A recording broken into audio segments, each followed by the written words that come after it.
यो हाल्नुभन्दा पहिला हामी टाइमिङमा ल्याउँछौँ है। बेल हाल्नुभन्दा पहिला यसलाई के छ केनको टाइमिङ लिएर आउँछौँ है। कस्तो थियो केनको टाइमिङ? यस्तो थियो। यो एरो मार्क जुन छ नि यो एरो मार्क जुन छ नि हो यो एरो मार्क चाहिँ तल हुन्छ हैन। यसलाई बिस्तारै घुमाउँदै अब जुन हामीले मार्क गरेको थियो नि यो नेल पोलिसले अब यसलाई ठ्याक्कै यसरी हैन बराबरमा थियो हैन हो। अब यो के भयो केमको टाइमिङ आयो लक गरौ घुमाएर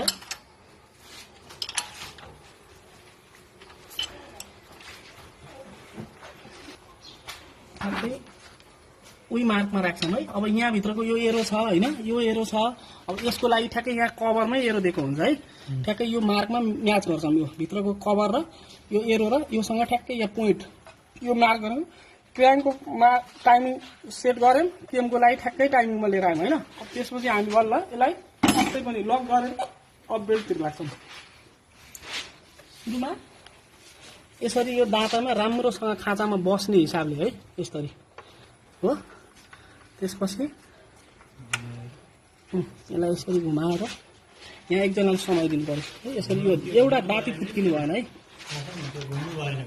एउटा दाँती फुत्किनु भएन।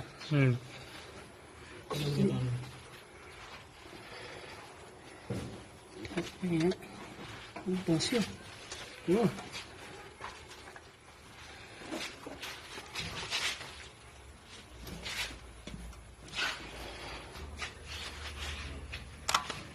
यसरी बनाउँदै बिस्तारै भित्र ठेल्छौँ।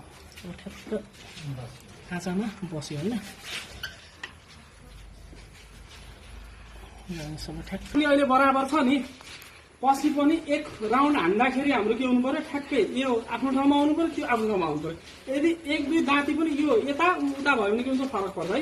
अब फेरि हामीले यसलाई एक राउन्ड घुमाउँछौँ है यसरी सल्लाहकै घुमाउँदै जान्छौँ।